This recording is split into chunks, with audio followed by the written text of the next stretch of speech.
The number you have dialed has been changed. The new number is, please note, the new number is. So, welcome to the Naked Dialogue podcast. Yes. Yes, welcome to the Naked Dialogue podcast. We have Creon here with us. Creon Levit has been a scientist in NASA for more than 30 years and also is working as a chief technologist at Planet Labs at the moment. He's fairly, very well knowledgeable and a person I've looked up to for some time. And I'm glad that I can have a conversation with you. I hope you're doing well tonight. Yes, I wanted to ask you so many questions about how things in space works or how you operate objects in space, being a scientist, and being in the science world for so long, which is so fascinating. So I was But like first, wondering, first, wait a minute. Can I ask you a question? yes, of course, How do we know each other? Clubhouse. Yes, Hey, we should through the Clubhouse the chat. new meeting place. Excellent. Well, great. It's been a pleasure hanging out with you on Clubhouse. And So going back to orbital mechanics and the world of NASA and how science and the space aspect or the space aspect of science in general works today. I saw that you worked more than 30 years in NASA Ames, and I was wondering, like throughout working all those years, what changes in technological parts or aspects have you seen? Like the ones that you talked about, saying that there's new kind of satellites like nanosatellites which seem to be better than the ones which are larger because of the accuracy of the way they can sometimes totally go into the orbit without any much trouble as compared to maybe the larger ones, and they're just more precise maybe. So I was wondering, maybe in the last 30 years, or maybe these all these years of working in NASA and now at Planet Labs, what changes have you seen in terms of satellite production, and like in terms of size, and whether these smaller ones are actually much better now? well, if you're talking about what changes did I see in technology in general in my career at NASA, I, I don't mean to sound ridiculous, but I saw it all. Like when I got there, there was no internet really, and there was no. It's the very beginning of the small computers revolution and such like that. Here we are today. So that's a whole story in and of itself, like what it was like to be inside the government technology organization, and all these things happened. There's ARPANET, the internet, the web. But in terms of satellites, which is what you were mostly focusing on, in my world, that happened somewhat later, maybe my last 7 years or so at NASA, which would have been, say,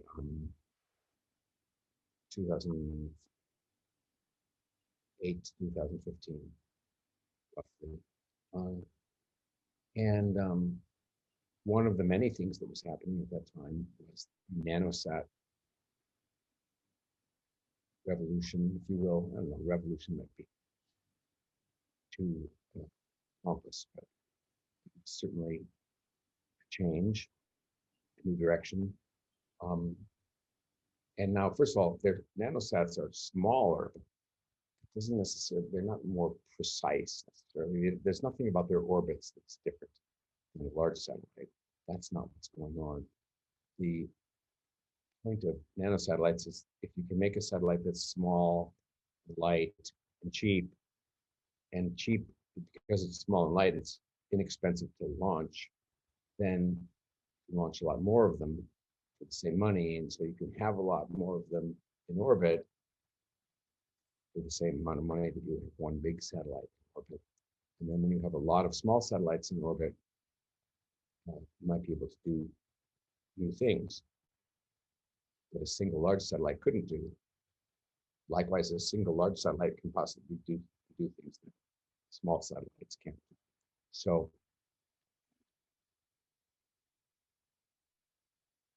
because in the same time period, we've had the advances in computer technology, Moore's law, and all this kind of thing, you can pack a lot more into a small package now than you could 20 years ago. So you could imagine that satellites, just like any other kind of technology, can be more powerful and smaller. But it's not that simple, because the business that we are in at Planet Labs, and the business of a lot of other satellite technology companies and organizations, Earth observation, that takes telescopes. And telescopes have been around a lot longer than microelectronics. And telescopes have somewhat matured. And so there are laws of physics that constrain how sharply a telescope can image the Earth or anything else. And that basically is determined, the sharpness, the resolution that can be imaged is determined by the size of the telescope. So if you're in a given orbit, a given distance above the Earth, what can you see? What details can you see? That's determined primarily by the size of the telescope. So if you make a satellite smaller and smaller and smaller, you have to make the telescope in it smaller and smaller, and then it can see less and less resolution. Smaller telescopes have less resolution. That's why those big telescopes at the big observatories on the ground, the large observatories that look up at the stars at night, why are they so huge? A lot of people try and tell you that the telescopes are so huge so they can gather a lot of light and see dim objects. That's not really true. I mean, that's true, but it's not the real story, because if you have a dim object that you're looking at, you can just do a very long exposure. You can expose for many hours over the course of one night, and then you can expose many hours the next night. You can have exposures that are hundreds of hours long to gather a lot of light. That's not why the telescopes are so big, gather light. They're so big because the bigger you make the telescope, the higher the resolution can be and the more detail you can see. So just like we make telescopes on the ground bigger and bigger and bigger to see higher resolution, we make telescopes in space bigger and bigger and bigger to see higher resolution. But big telescopes in space are very expensive. And so one of the things that happened at NASA Ames and elsewhere in, say, the 2007 to 2012 timeframe was people were thinking, well, what can we actually pack into a satellite that's like the size of a loaf of bread? And if we put the biggest telescope that we can in there, and we pack in enough electronics around it, computers, quite powerful, even if they're small, what can we make? And what we determined was we could probably make something that's pretty good, even if it was just a small satellite the size of a loaf of bread. And even if it only costs, 1/1000th as much as a big satellite, we could pack a fair bit of capability into the small satellite, even though we had a relatively small telescope. And then maybe we could launch hundreds of these things. And maybe we could have a lot of data coming down in parallel, imaging the whole Earth every day. That was the sort of first mission of Planet Labs, and it was a mission that we took a while, but we executed it. And we've launched many hundreds of small satellites, nanosatellites in orbit, and we've launched a fair number of larger satellites as well, with bigger telescopes for higher resolution. And we've become a company that is one of the premier providers of satellite image data to all sorts of people in the world. All kinds of people use these data. We can talk about that if you're interested. Anyway, that was the long answer, but it's a big question. Yeah, no, it makes all the sense. So, but it's still very interesting that even though we try to make technology or objects in general today that are very, very small or very accessible or miniature in essence, that they do not always tend to be that precise, as you were saying was the case of telescopes versus these small nanosats, that they're not maybe that precise. So I was wondering, in terms of, as you were saying, there's improvements in imaging, and then how things are being mapped out on Earth, and data is being collected and then projected onto either clients or cyberspace in general.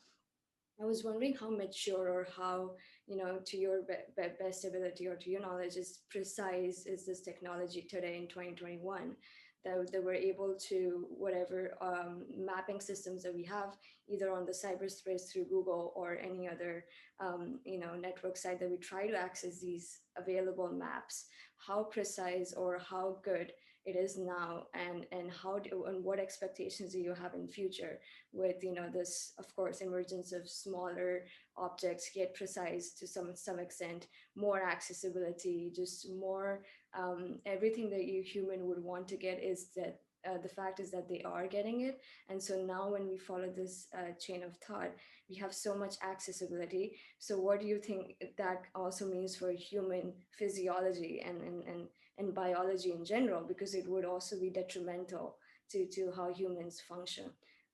Wait, So what would be detrimental to how humans this increased sense of accessibility and more access to technology, that we become so immersed in the technology itself that we forget the normal functionings of our own extreme, immediate external reality or environment, that we're so, getting used to this technology now. And because the technology is getting so better that it fits all of our needs, that there's maybe a chance either we're headed towards transhumanism or some sort of physical detrimental effects in human physiology in general.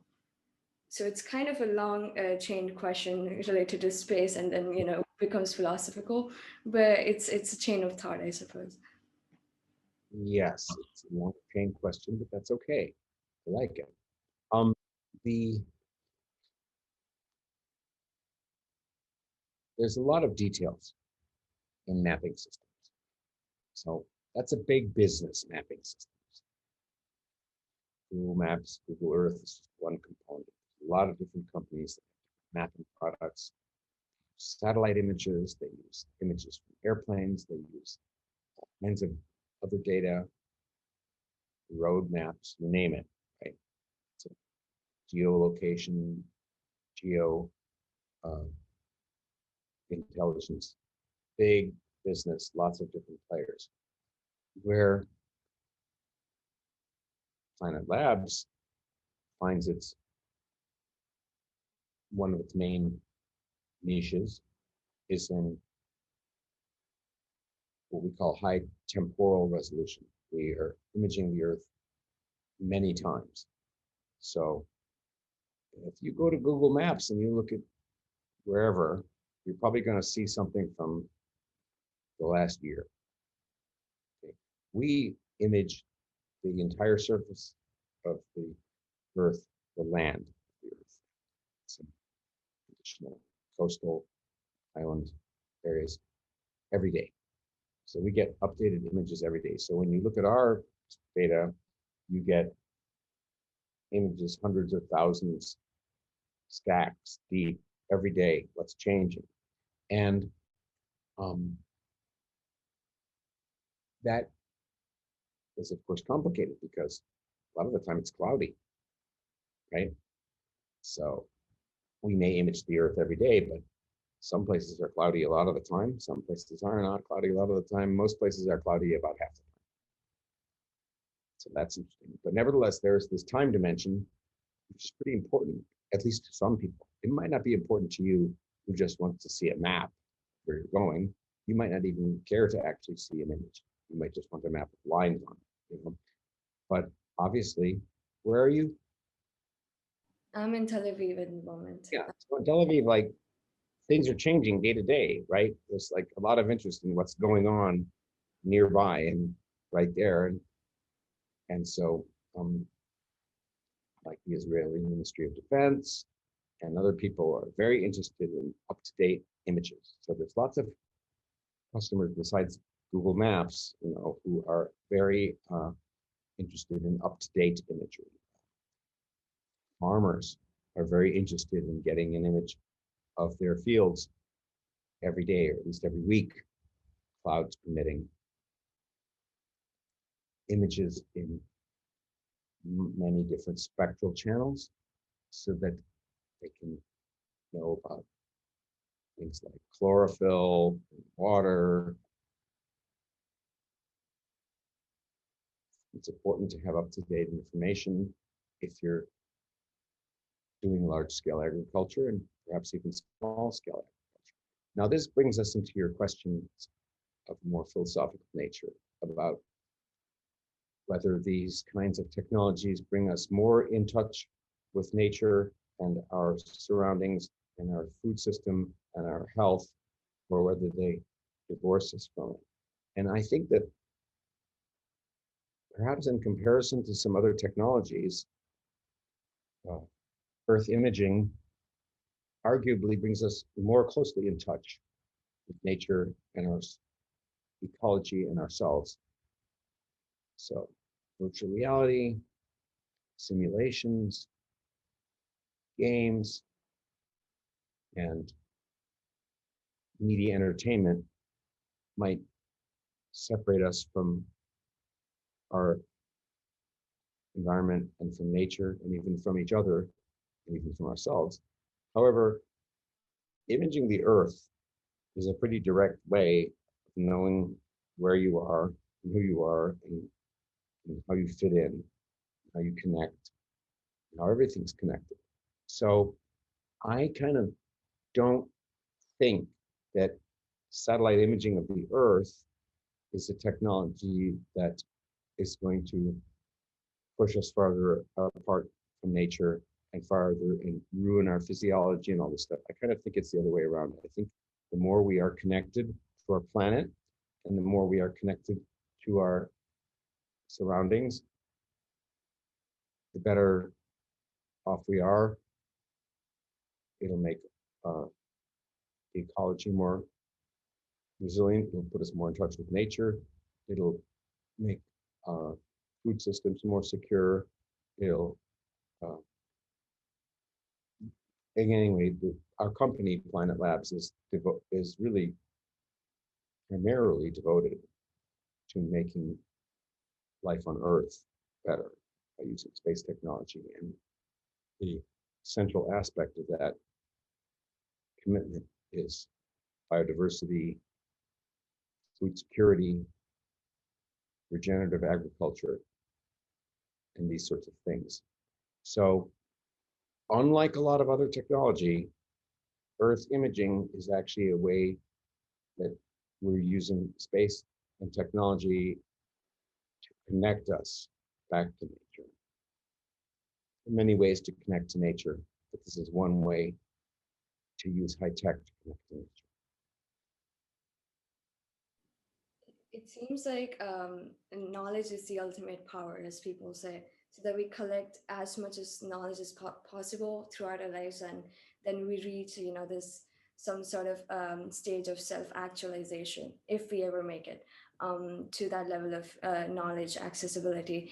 And it seems like what happens with gaining more data in terms of even mapping is that we're constantly utilizing everything around us, and so now that we have this cognitive architecture of all the knowledge that we have, it seems as if in future, if we continue maybe delving into this knowledge, and professing it over everything else where it seems to be, maybe we're exhausting so much, and maybe that's why we're, as humans, tended to go more towards developing technology which tends to access things. So I the point that I'm trying to maybe get at is like I am observing that the technology has of course matured, and it has its own effects of it being a particular mature technology.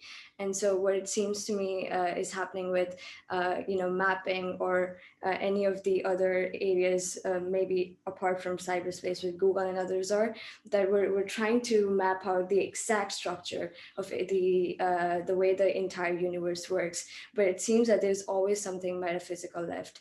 So what about, the precision of predicting processing systems in our natural environment? Like when we are mapping, how a particular climate is going to, surface out, or how a particular area or particular country looks at a certain distance from a certain planet, or a certain angle at the orbit, and all of these things, how precise, even due to, because we as humans and living systems are autopoietic in nature, that we're self-manifesting and self-generating. It's a concept by Francisco Varela, who's a Chilean, no, I'm sorry, Argentinian I bio. know. Yes, yes. So as autopoietic living systems, I often get into these thought trajectories, thinking that, oh, if we do have access to this precise mapping, how do we encounter these predictive processing systems where we don't know, because everything that we know is 50% true and could be uncertain at, I guess, at a given present moment. So I was wondering, like as autopoietic living systems, how you as scientists are able to predict every time correctly, or maybe 80% right, when you use these systems to map out structures, and at large. If you don't mind me asking, how do you know about Francisco Varela? That's kind of a strange thing for someone as young as you to know about. Would you mind explaining to me how you came to know Varela's work? Yeah, of course. So I remember encountering his work maybe a year ago on YouTube. So what I tend to do is I would often like listen to some German idealist lectures on Heidegger or Carnap or something, and these lectures tend to be almost 2 hours long. And so I would go through these videos, and I would encounter thinkers through cyberspace mostly. And I remember once encountering this video clip of him speaking about life, but most importantly about phenomenology and neurophenomenology, and the emergence of how this science came into being, and how he was, closely related to Humberto Maturana, the Chilean biologist, and they came together and created Autopoiesis as kind of the main work. And I really, really enjoy listening to him speak in that particular video. And after that, I just jumped into his work about So all. he has there are lectures of Varela's on YouTube. Yes, they are. There. So there's clips available. Interesting, interesting. So yeah, that was the initial encounter, and then I just went into his work about autopoiesis in general, and it kind of became really, really like kind of core of what I think about these days, like, oh, that we are living systems and that we are, self-generating. And so, that's why I asked you that kind of, long-chain question, that we are moving so much towards technology, that we as, we are autopoietic beings, and we are unpredictable but predictable in nature, that there's this mystery behind our own existence. And so when we use, these technologies of sudden imaging, let's say, versus, some sort of predictive imaging, where we're, recording a certain situation going on for time period, and of course we're able to point out or predict, based on the data collected.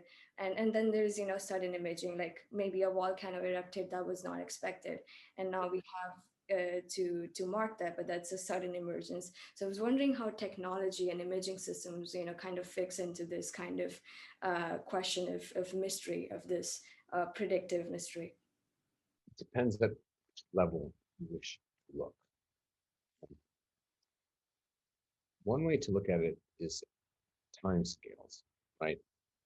Daily, weekly, seasonally, annually, and then longer scales. If we are looking to understand the Earth, there's some satellite imaging systems which have a long heritage, and there's been a great deal of effort put into the Landsat system run by NASA for many decades has tried very carefully, as they've made more and better satellites, to cross-calibrate these data collections to one another so that they can make a record of 50 years or so of what's going on the Earth. This is important to look at the whole Earth system, whole ecology, whole planet. Our company, Planet Labs, we've only been around like 10 years. We've only been really going full bore for less than that. We're more like seasonal, looking at seasonal stuff. Predictions are important, particularly in today's world of futures markets and optimization. We're pivoting more at our company towards trying to support regenerative practices. So when you talk about autopoiesis and the systems approach, Varela and people like that, we are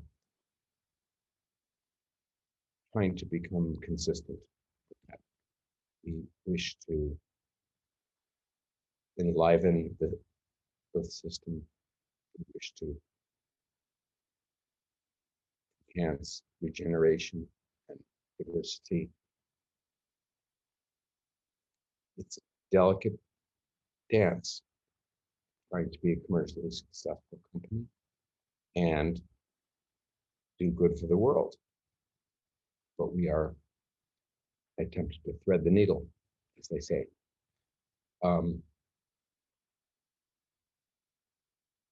We want to do our part to understand the whole Earth ecology as an autopoietic system and people more in touch with it. So we're just at the beginning.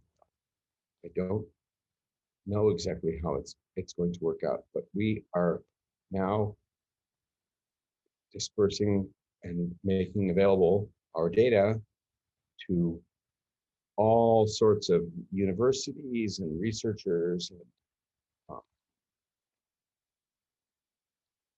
scientists. I think there's a paper published every day now that uses data from Planet Labs. And, you know, we're not the sum total of all Earth observation. Satellites, there's amazing stuff that's done by NASA and the European Space Agency and other government agencies and other commercial providers.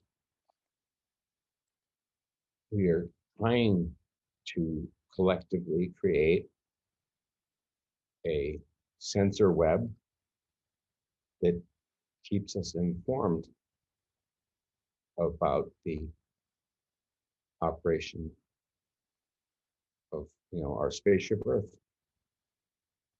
And just trying to figure this stuff out. So if you have anything you can think of, any of you people out there who want to help, who want to join the fun, please do. No, it's definitely very, very interesting. I often think, maybe it is the popularization of science that has, kind of also helped the trajectory of progress in terms of what NASA or any other, scientists or individuals have achieved throughout their lives.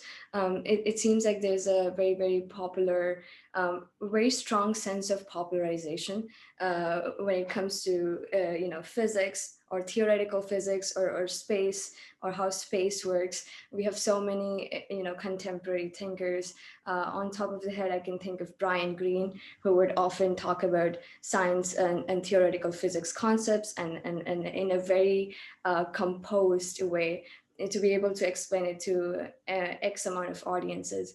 And I was wondering with this, popularization of continued popularization of science, I feel like it has always been popularized, at least the space aspects of it, because it has always been very fascinating for general population to look at, oh, how does the space work? Or what is this thing that I'm watching on my TV that seems very metaphysical?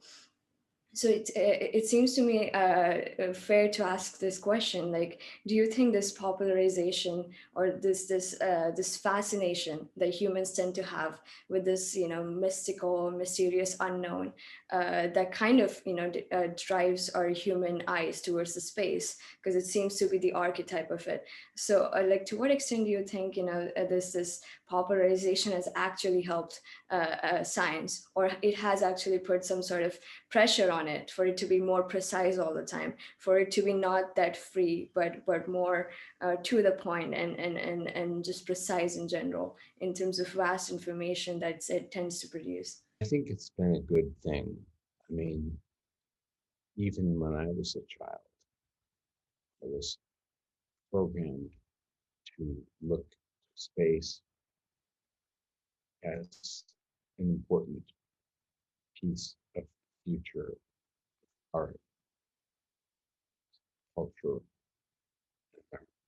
development, and this has continued to evolve.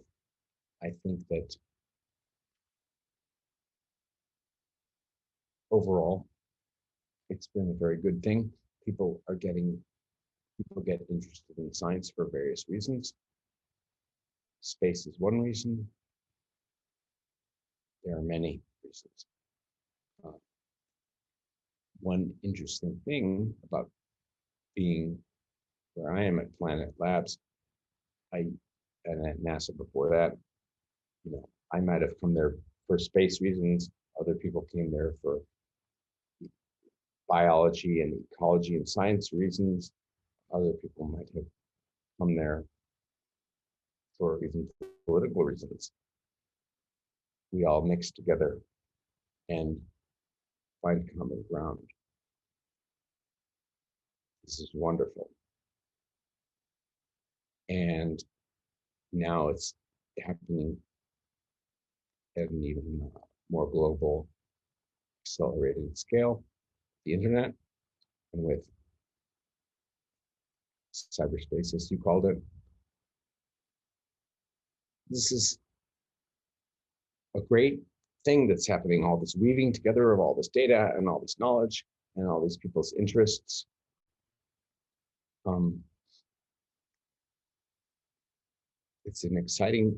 It's getting more and more exciting. We have more and more information.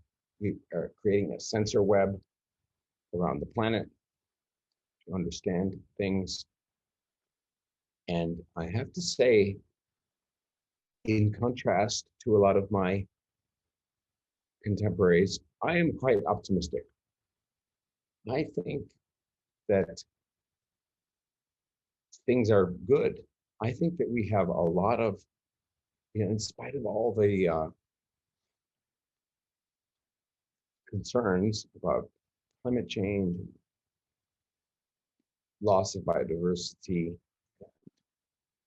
similar matters, we actually have within our reach solutions. We have within our reach the technologies, and we have what we need. So it's a great thing to be in this position as a species, as a planetary culture. We are able, if we choose to make the right moves and make the world a much better place. This is not limited, of course, to satellites and remote sensing and ecology and agriculture and all that stuff, although that's where I'm focused. It's true across the board. So would it be fair to ask that you're more optimistic about, let's say, the emergence of artificial super intelligence, or the transhumanist phenomena actually occurring in the near future? Because you have an optimistic ideal towards the world. A little bit of a stretch. I mean, I was talking about that it's within our grasp as humans to make the right moves and create sustainable, regenerative healthy patterns on the planet, correct our mistakes, learn from our errors, and make things much more beautiful than they already are, which is quite beautiful, actually, in many ways. I'm here in the desert in California. It seems like a harsh place by day. It's hot. Night, go out, the moon is bright, frogs, birds, and crickets are all chirping. There's just all this life. So, got a pretty good thing going on here. I don't know if you get out much in the desert out there, but even in the desert, this beautiful symphony of life. And just need to pay attention and look and listen ourselves and with our space systems and all these other things. Nature will show us the way. Okay. Super intelligence, AGI, all that stuff. Maybe.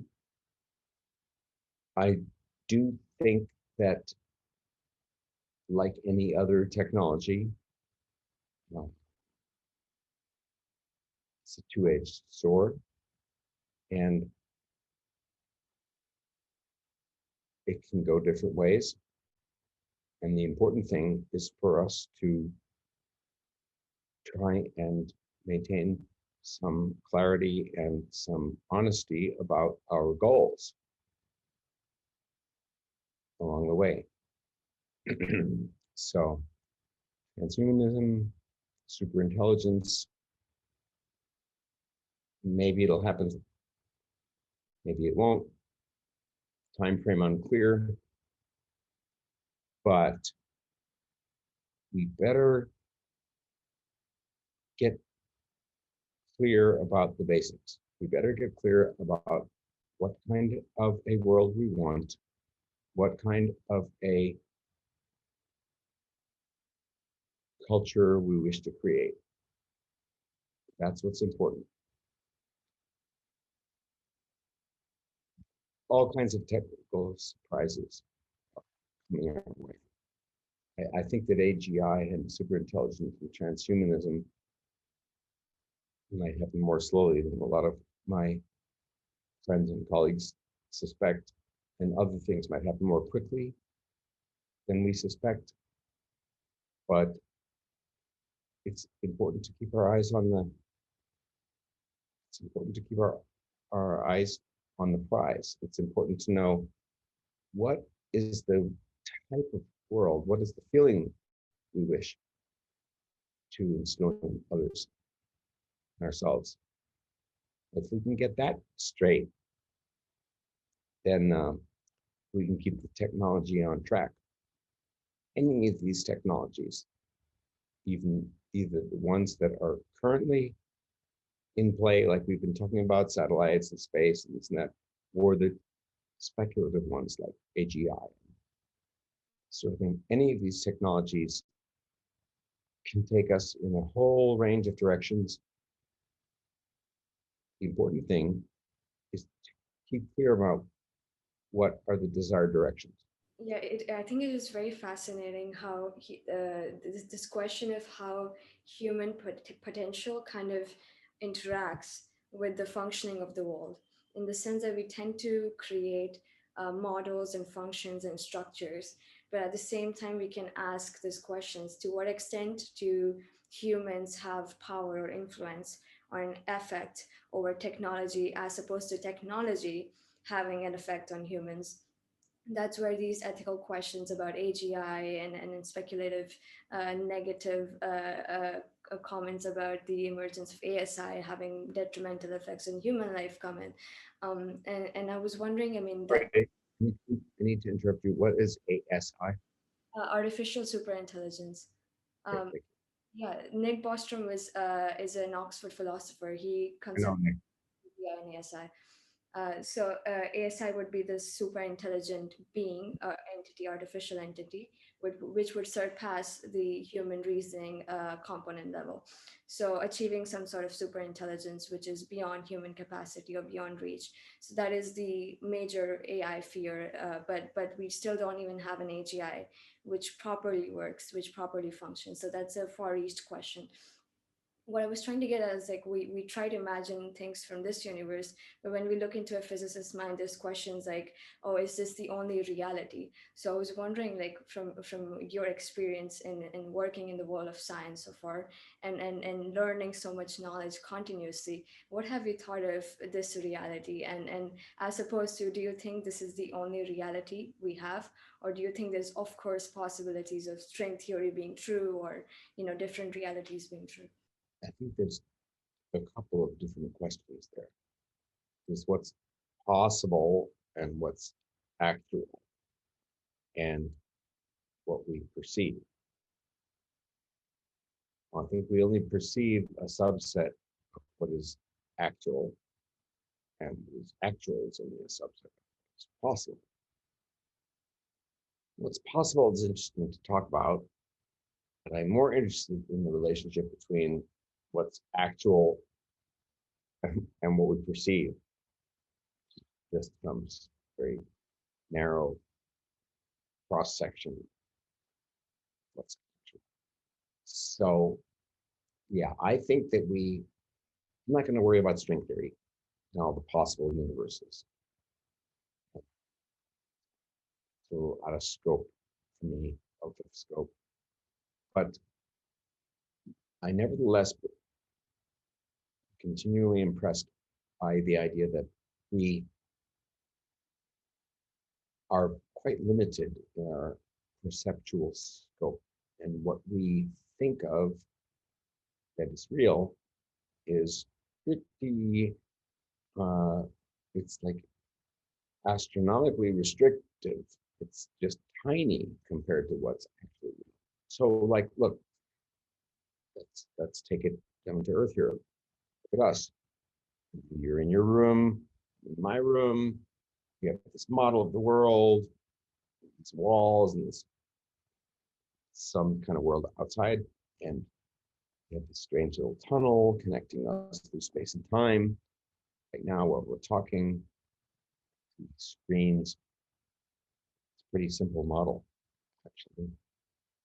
It's a it's still simulation. It's not what's actually going on. What's actually going on is vastly more complicated. You and I both know this. Like there's people flying around, having sex, and fighting, and you know everything's going on. Like billions of people are doing stuff right now at this very moment. The actual world is so much more vast than our little simulation that we are living in, you and I, right here, right now. And then even all these people, they're not seeing ultraviolet and X-ray and quantum non-locality and all this stuff that's really going on in this universe. So we are only aware of the tiny, tiny fraction of what's actually going on, even collectively aware of it. So I'm not quite sure if you were asking a question or what, but I just wanted to say that. But I think that it's important to be a little bit humble about this. Oh, technology, AGI, we tend to think we're creating gods, so that makes us gods because we're going to create gods. Like, get a handle on things, folks. We don't have even the faintest clue of what's actually going on. It's very true indeed. It makes me think of how perception. It all comes down to a working theory of perception that every subjective entity has across the universe. Everyone has their own perception of how their own sensory modalities tell them. So the sensory modalities would code in information and data, And upon that data, we would predict certain things inside our own human mind and physiology in general. So it is very interesting that we rely on our senses, and that is something that a philosopher called Descartes would say, that we rely on our senses, but senses are deceiving. Hence this question of perception, and then how we actually perceive things. There was a French existentialist called Jean-Paul Sartre, and he would often talk about different theories of perception.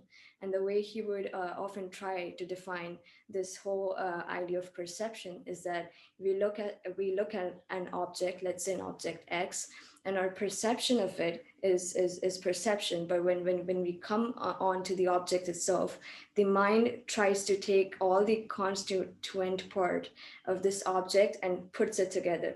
So it is in fact the imagination within our psychical mind that takes over perception to prove the reality to us to a certain extent. So there's obviously a confluence between ideas based on senses, that senses are true and hence tell us the true modalities of our environment, or it is our mind that constructs reality. So these are two ways of perceiving kind of the universe. Maybe the one more based on constructivist and senses and biological in nature, the other more maybe panpsychist in nature, that everything comes down to mind. So I was wondering, what kind of philosophy would you prescribe to when you perceive reality? I'm not a philosopher, really. I have no training. I have no depth of knowledge. You've probably read more widely than I have in philosophy, even though you are probably about half my age, I guess. And um, I'm quite humbled by people such as yourself and some of the others who've appeared on your podcasts, who are really, I think, philosophically quite sophisticated, well read, well spoken, innovative. I'm not sure I have much to add other than to elaborate on what I was saying previously, which is that we really only are, I think, aware of a tiny fraction, a minuscule cross section is not even the right word. It's just like infinitesimal subsample of what's actually going on. And I think that's important. I think to remember that the true nature of what is so vast. And even though our minds are incredible and incredibly vast,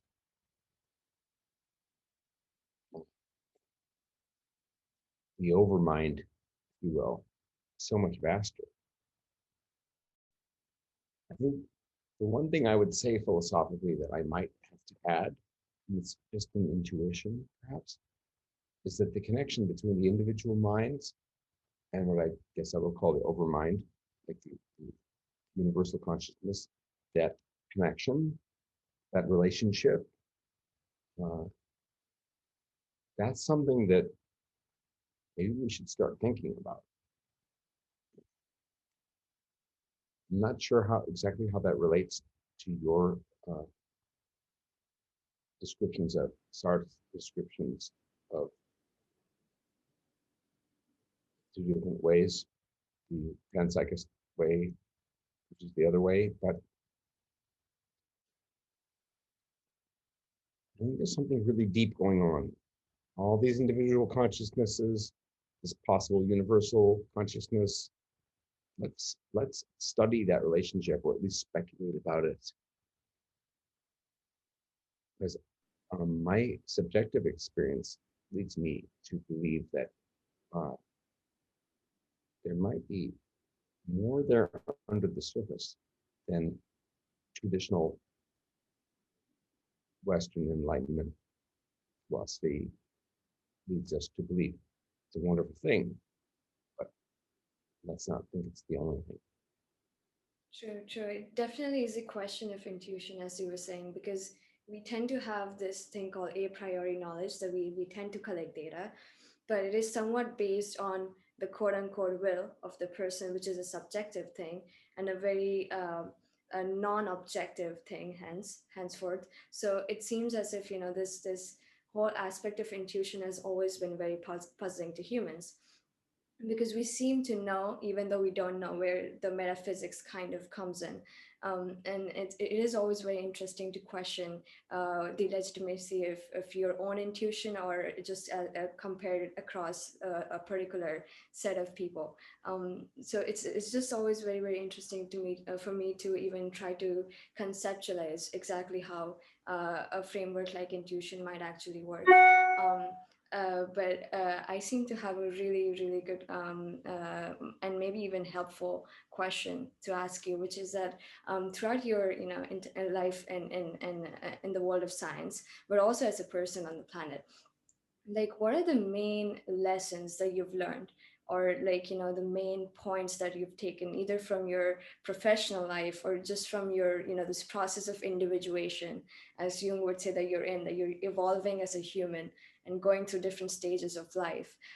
So throughout this entire taking in knowledge and in creating things, and then also constantly being kind of the face for NASA and Planet Labs, what are the main takeaways that you've taken, or lessons? There's quite a few. One would be follow your heart.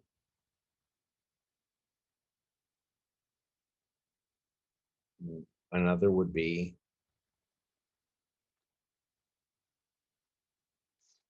fear is the thing you have to deal with. At least in my life, I have found is that it is fear which held me back. And it's one thing to have an open mind. It's another thing to have a mind that is, and a life that is open and enough to confront your fear and move past it. So I think that most of what is negative and destructive in our world comes from fear.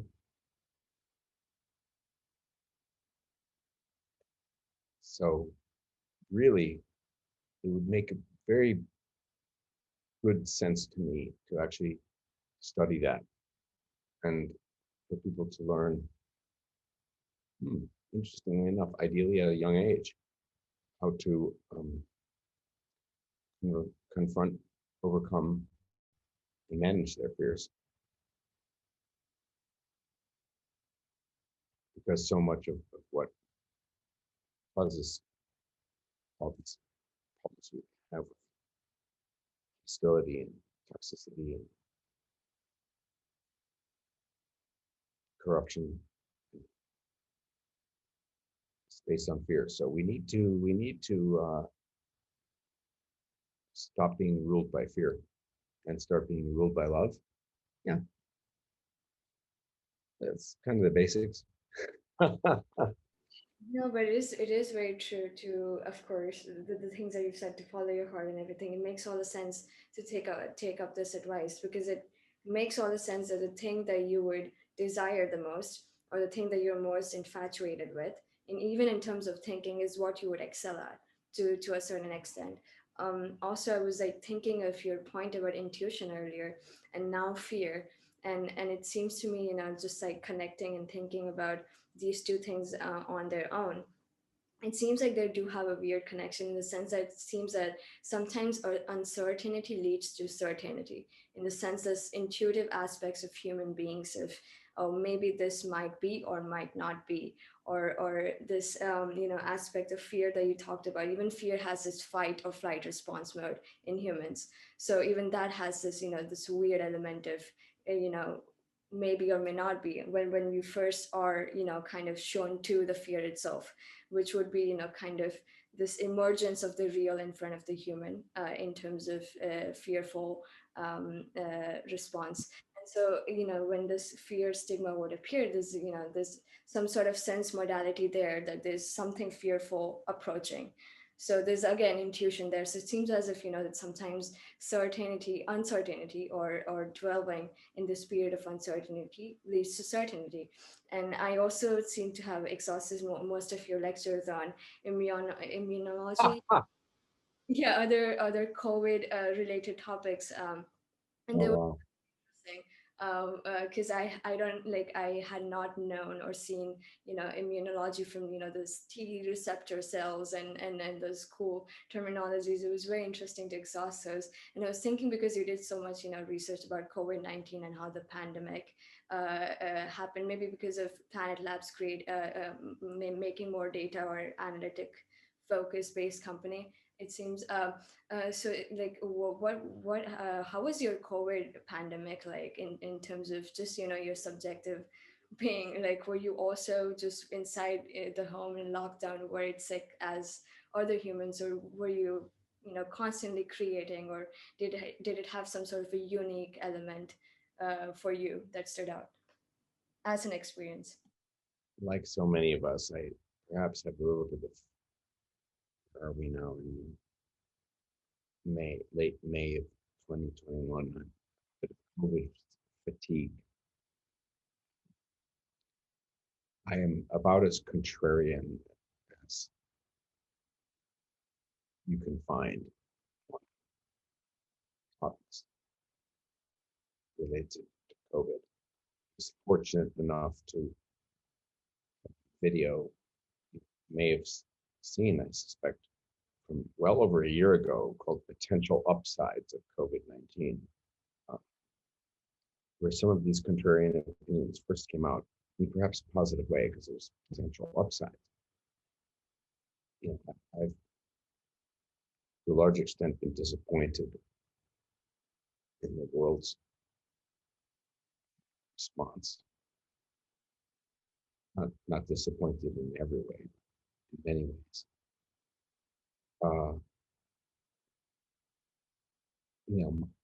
I am fortunate. Like, I'm in a semi-rural, well-off portion of the United States, healthy. I did fine, but so what?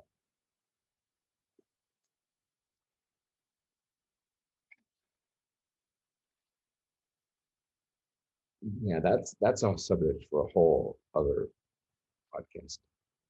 Let's just say that if we collectively wanted to, we could learn a lot from our response as a society, as we can do through governments. And we could learn a lot from COVID if we choose to. I suspect many of us, not you and I, but I suspect that we will move on and kind of forget about it and become a thing of the past. And unfortunately, I'm not too optimistic about us learning a lot of lessons from it, but we could.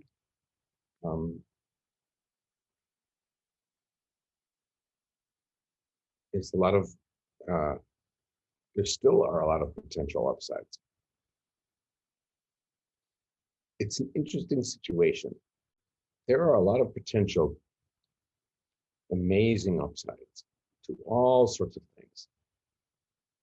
COVID, satellite imaging, consciousness studies, and things like that that we've alluded to.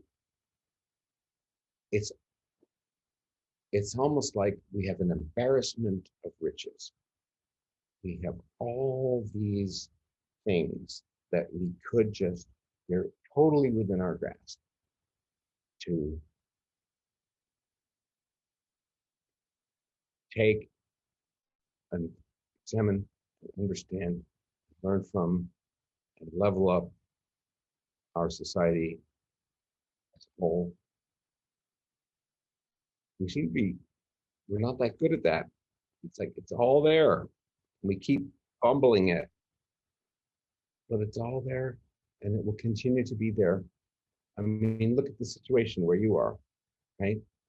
Rockets flying out of the sky, people hitting each other. It's like, this is just stupid, right? It is so within our grasp to turn the corner at any time. Will we? No, it's going to be slow and frustrating and fraught with all kinds of disappointment, but somehow it is always there within our grasp. It's bittersweet. It's very true what you're saying, because it kind of reminds me of this, book by Albert Camus, who was an existentialist, about the myth of Sisyphus, where he covers this aspect of Greek mythology, where Sisyphus was being cursed by Zeus to go to hell and serve the entirety of his existence in hell, rolling a stone up the mountain, under Hades' rule. And so, it kind of, signifies how we are always doing the same thing, every morning. I understand that, and perhaps I understand how these existentialists could have come to this conclusion, but I actually, for some reason, maybe because I was wired this way, maybe because I've lived a privileged life, maybe because of just randomness, I have kind of the opposite approach to see. I think this, I never thought about this until now. Thank you for bringing this up. I think there's another way of looking at that whole myth of Sisyphus. He gets to try again and again and again. Like, he can eventually push the rock up to the goal. Like, he's always going to get another chance. And that's how I see our situation. Through the grace of God, or through the loving nature of the universal life force, we always have it within our grasp to make the world that we wish to make. We always have it within our grasp. It will always be available to us to do the right thing. We just have to do it. It's like, we're always going to get to try to push the rock up again. In a way, like Camus thought this was a horrible thing, that, he had to do this over and over again. And I'm like, well, what's the alternative? Like, game over? You don't ever even get to push the rock anymore? No. So I've got sort of an optimistic view of Sisyphus, and I just thought of that right now, but thanks. No, but it is very interesting that there is an optimistic side to this whole myth, because essentially what it seemed to convey was that we forget about the mundane aspects of life every day. And so whenever, let's say, a pandemic happens in 30 years or so, just by sketching out how pandemics have happened throughout history, in 30, 40 years, there seems to be this this pandemic that happens that kind of shakes the way civilization works. And that's when we realize that there's an effort that goes into walking, eating, breathing, experiencing reality that we tend to avoid most of the times.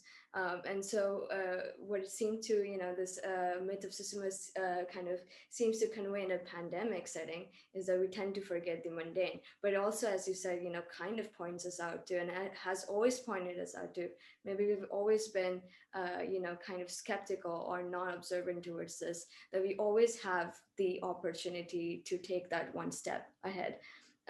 Which is very, very interesting, and definitely a very legitimate point to make, to have this optimistic viewpoint within this existentialist and absurdist perception of the world.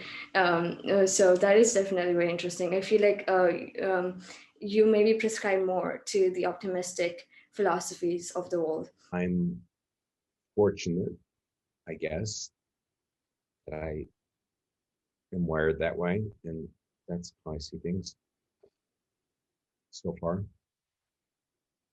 You know, I've had my ups and downs, of course, but I've had some very interesting experiences. This is a bit of a tangent, but I just like to point this out. I remember once I was working with a fellow in a research laboratory, and every day we worked together, and we worked on the same stuff.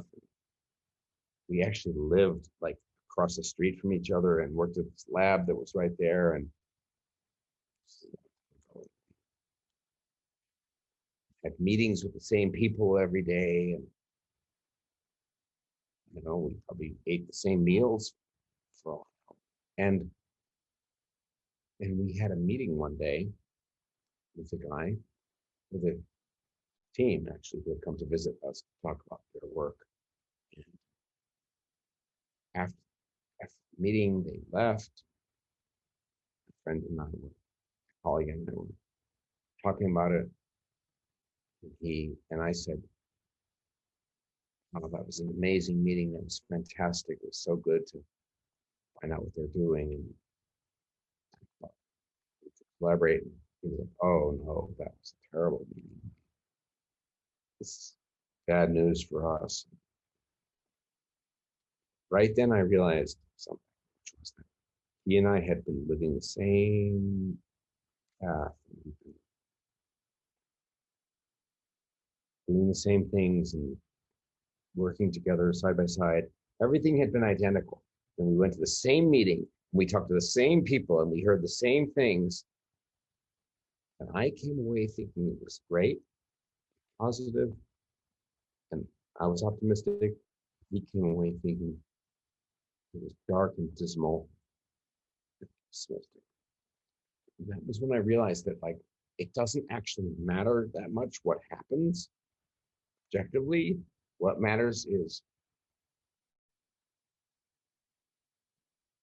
how your mind is and how you interpret it and what you decide to do.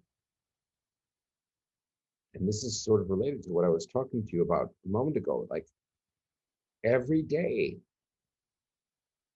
we are presented with the opportunity to make a better world.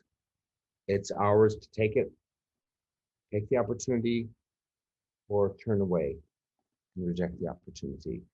That day with my friend, we were presented with the same stuff.